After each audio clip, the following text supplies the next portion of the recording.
Australia's first Indian magazine to have a national reach, Indus Age is the largest circulated South Asian magazine in Australia with 5 simultaneous editions, 55,000 copies printed monthly, 220,000 readers, largest network of clients, undisputed leader in community news. Indus Age is circulated in Sydney, Melbourne, Adelaide, Brisbane and Perth to over 525 outlets. Grab your copy now to get the latest on the community, news from India, Bollywood, music and much more. For more info, log on to www.indusage.com.au. Hello everyone, I'm Karishma Bhojwani and you're watching Indus Age, an all-Australia-wide Indian newspaper and magazine. Today I have someone extremely exceptional and unconventional. She's been in Indian cinema for more than 25 years and has emerged as a national award-winning actress. With her amazing performances from Veer Zara to Blackmail, she has won the hearts of many. She has broken the typical heroine stereotype with her chosen roles and carved her own niche in the industry. From her new book, To Me and Ma, to her amazing recent work like Irada, yes, we are talking about the fearless, the powerful, yet sweet and vivacious Divya Dutta. Hi Divya, thank you so much for being with us here today. Thank you, Karishma. Thank you. So Divya, you've been in this industry for more than 25 years. Tell us the early days. How did this all start? And when did it go from the little girl in Ludhiana to the Divya Dutta? So I come from Punjab and all the members in my family are doctors. And so I was very academically inclined, very well, good in my studies. And then I had this thing for all Amitabh Bachchan films. And I used to tear my mother's dupattas and saris and dance on his songs and get all my neighborhood friends to just come and cheer me up. And I guess that bug got on to me then, and I somewhere knew that I wanted to be an actor.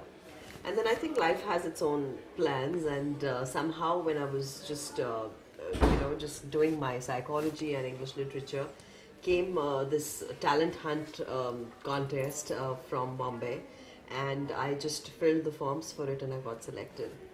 And I think then life took me to become an actor.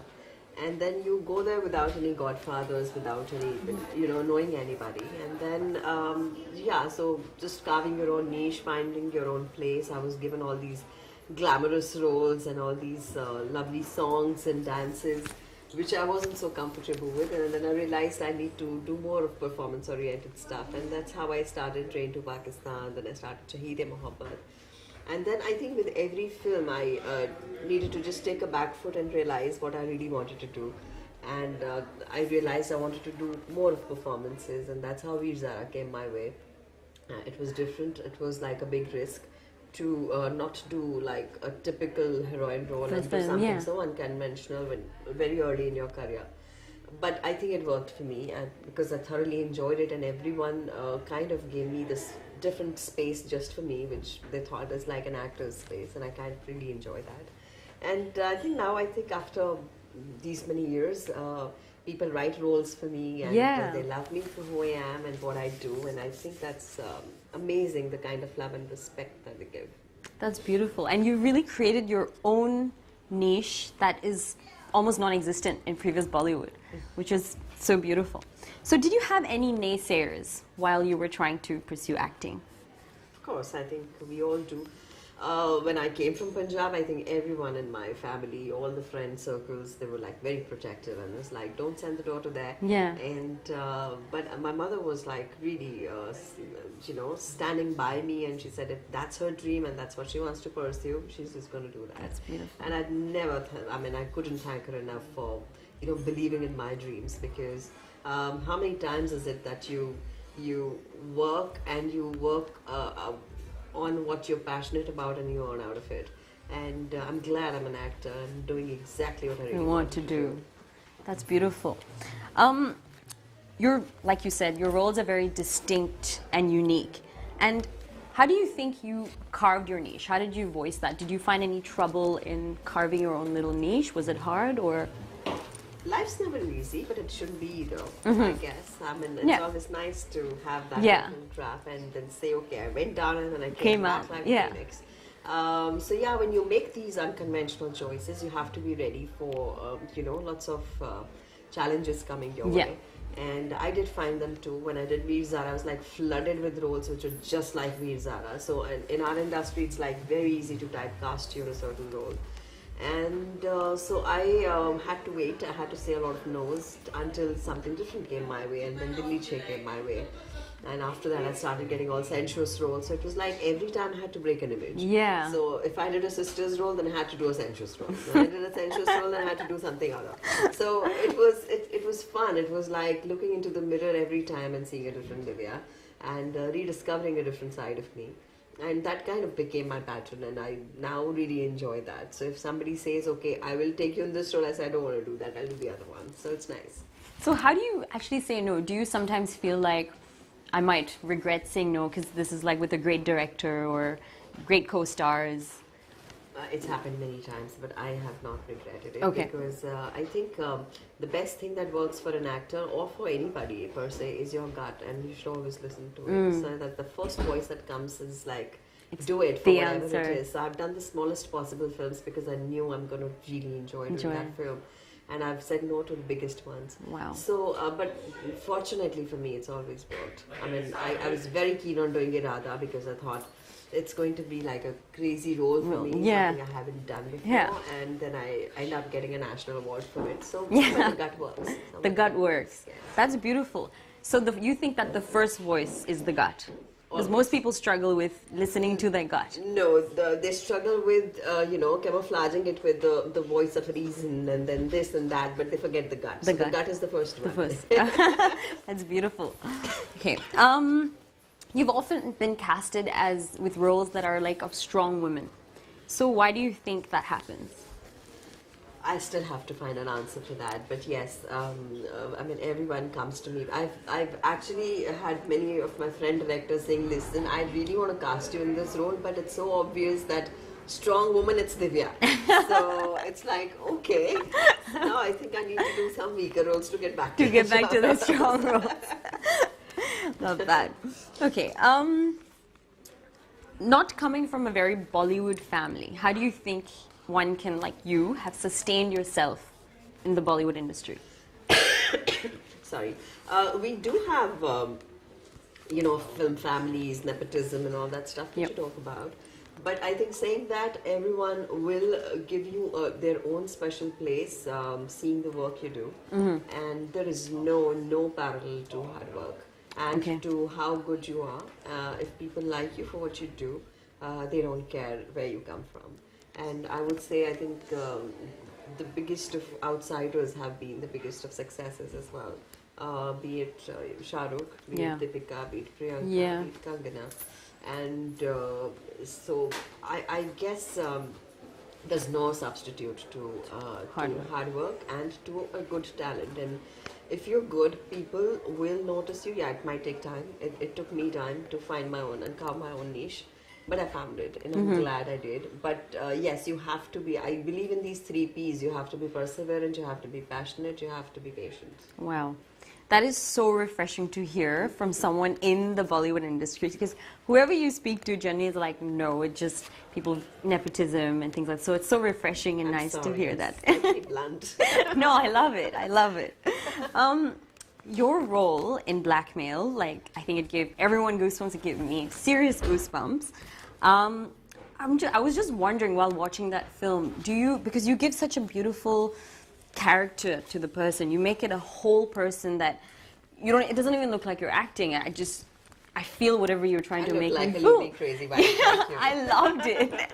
So, do you go through a certain process and to become that person? What's the process? See, Karishma, I have no process. I wish I could plan life. I wish I could plan myself. I wish I could just do what everyone does. But fortunately or unfortunately, I can't plan it. And I can't do any homeworks. But yes, I mean, I know for one that I know I'm going to bite my teeth into that role. So what I do is I just get into that role and think it's me. And just let, like Blackmail Dolly was a crazy, crazy wife, and everyone who saw me after the film just cracked up. They couldn't compliment me, they just laughed. So I loved it. They're like, how crackpot are you? So I think there must be some crackpot side to me, which just came out with Dolly. And so working with Irfan, working with Abhinay, who I don't know why I just asked him, why did you think I should play an alcoholic crazy woman who kind of abuses her husband all the time? So he says, I think, and he didn't have an answer. You're a good actor, you can do it. So I said, okay, thank you for believing I'm mad. But we had a blast, because once you start on that mad trail, you kind of want to do, even crazier stuff, and you're like, can I do this? He's like, you're mad. You want to do this also? I said, yeah, I want to do that also. Then it's like, so you participate and you create more of. Once you're in it, it's like in a candy store. So you just need to get into the candy store. Once you're there, like, let me do this, let me do that. And I think that works very well. I really had a blast doing blackmail. And it really matters who you're working with. Yeah. Because if people, I'm delighted that Abhinay gave me a role which is not dependent on my previous film. Like, a lot of people come to me, "Aap Milkha mein kitni achhi thi, वैसा ही role आया, please आप चले जाएं, just go."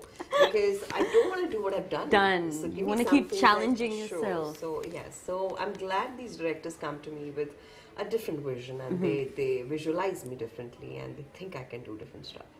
Were you actually in the fridge? Like, were you freezing in there? Don't ask me, Karishma. I'm claustrophobic to a fault. And I used to, so the director said, I'm going to shut the refrigerator. I said, don't you please do that. So keep little open for me so I can breathe.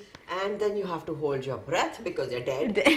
so it was crazy. And they gave me a treat for doing that.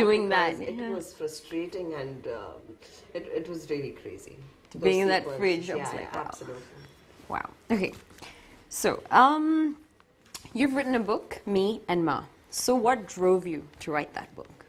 I'm crazily in love with my mother. So Everyone beautiful. is, but I think she was also my best friend. And the biggest fear I had in my life was to lose her. And when God decided it should happen, I didn't know how to face it. And there was so much I wanted to share about her and celebrate a woman who had just been holding my hand throughout my life, and then when that hand just went off, I didn't know how to balance myself out.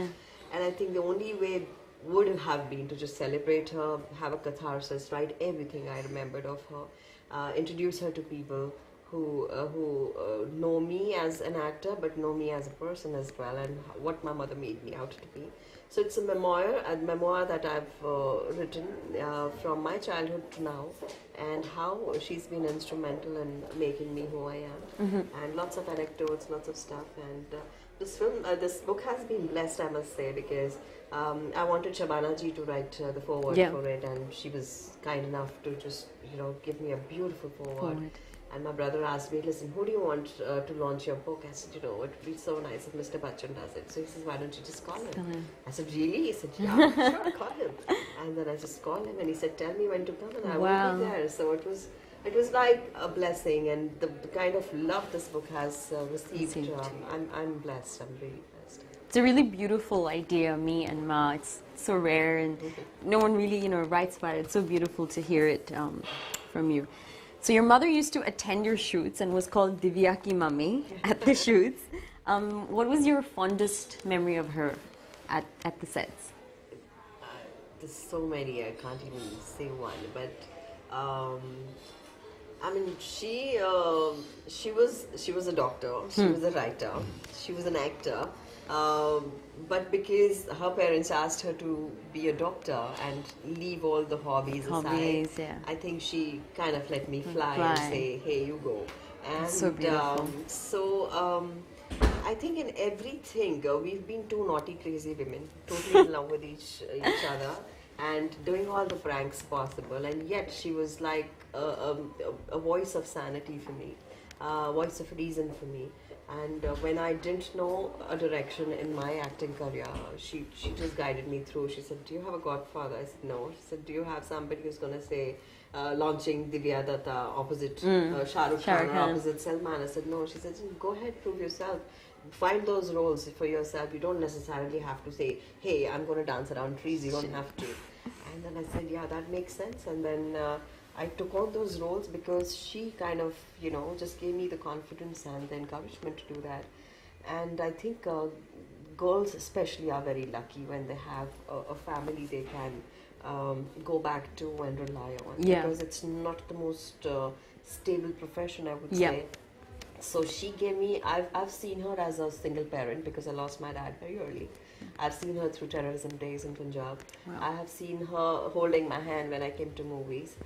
She used to write little poems for me and send me as marks of encouragement. so sweet. And then I finally said, please mom, just come and stay with me. And then she stayed with me and she became my travel partner. And coming with me to shoots, doing all those mad nut things. I mean, she wouldn't let me sleep. She would say, if I came to Sydney, she would say, why are you sleeping? You're not jet lagged. Let's just go out. So she had more energy than you? So she had more energy. She would just give me this glass of chai, kadak chai. And say, chal, chal, nikal, abhi kya sone aayi kya?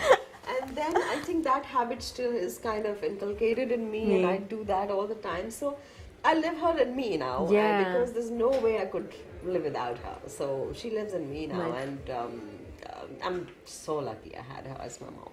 So refreshing, so beautiful.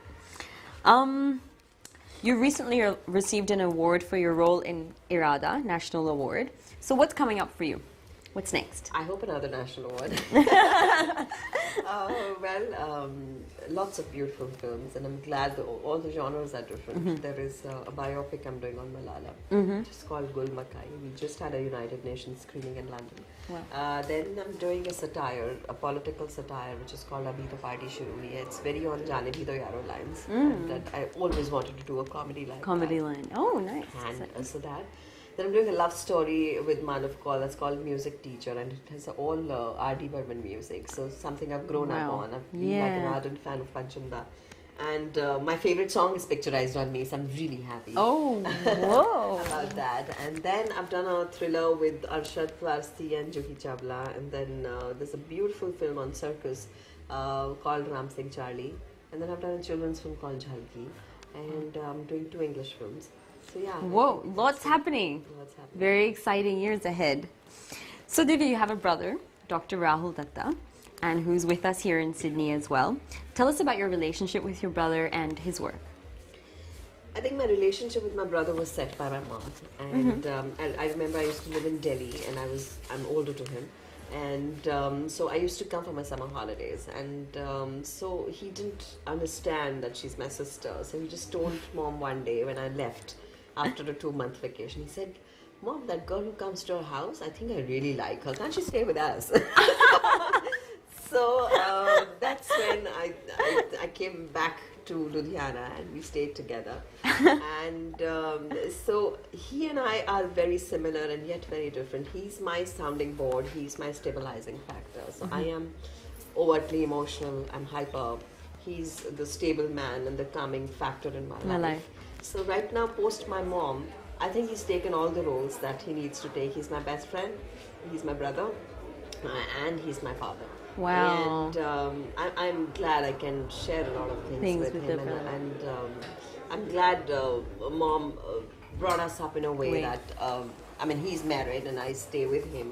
So so it's beautiful to just, these days something strange has started happening, that we react very similarly with similar lines. If somebody says something, you will hear 2 different people saying the same lines together. No way. So he's a renowned hypnotherapist, and he does all the past life regressions and everything. And I'm so proud of him for doing that, because I see people getting cured with the biggest mess that we have right now is our psychosomatic disorders. Yeah.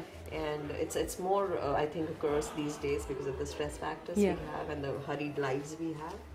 And with him, even I've taken a lot of therapies from him when I needed it. And it's been really, really helpful. So I'm glad he's here. He's here with the Sydney people, and he's going to take a master class with us. I'm glad. Beautiful. It's so exciting. Okay, now we're going to do a quick rapid fire. Yes, I've stolen this from Coffee with Karan, but it's a great game. It's a hamper, Dad. We'll give you a hamper. Okay, so I'll throw you quick questions, and you can give me quick answers. So whatever your gut says. Sure. Okay, best part about being an actress? The love of the people. Worst part about being an actress? You're constantly recognized. An idea that changed your life? To be an actor. Nice one. Your biggest regret? My biggest regret, I don't have regrets. Beautiful. Sexiest man in India? Sexiest man in India, I would say Shah. Ooh. Any That day. one. Any day. Ooh, okay. So you're a Shah Rukh girl. Okay. Best actress in Bollywood right now? Right now, Alia. Absolutely. Yes. Alia. I what just a saw girl. Gully Boy and I think she's stupendous. Oh my god. She's brilliant. Wow. Yeah, agreed. 100%. Best actor in Bollywood right now? Ranbir. Yeah. Both. Both of them. Next director that you'd want to work with? Oh, the list is very lamba. So you want me to say one? I can't. There's Vishal Bhardwaj, there's Zoya Akhtar, there is Karan Johar, there is Arunab Kashyap. Lots of them. Lots of them. Okay. Best co-star so far? Sure. Whoa. Okay. Your greatest asset? My smile. Yes, I agree. You've got a cutest smile. A role that you wish you had done?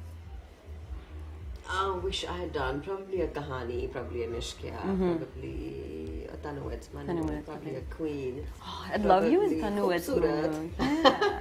Lots of them. Yeah, I think you'd be amazing in Tanu now that I think about it. Okay, that was amazing. Thank you so Where's my much. hamper, please? I will think definitely it was get very you honest. I'll definitely get you. Yeah, it was very honest. It was beautiful. I'll definitely get you a hamper. That was amazing. Rightly said, you are fearless yet very sweet. Thank you so much for being with us here today. Thank you. It was truly wonderful speaking with you and such an honor. All the best with the book Me and Ma and all your upcoming projects and films. I'm really excited to be watching them. Thank you for watching the conversation with Divya Dutta with In This Age. I am Karishma Bhojwani and you're watching In This Age. Until next time. Australia's first Indian magazine to have a national reach, Indus Age is the largest circulated South Asian magazine in Australia with 5 simultaneous editions, 55,000 copies printed monthly, 220,000 readers, largest network of clients, undisputed leader in community news. Indus Age is circulated in Sydney, Melbourne, Adelaide, Brisbane and Perth to over 525 outlets. Grab your copy now to get the latest on the community, news from India, Bollywood, music and much more. For more info, log on to www.indusage.com.au.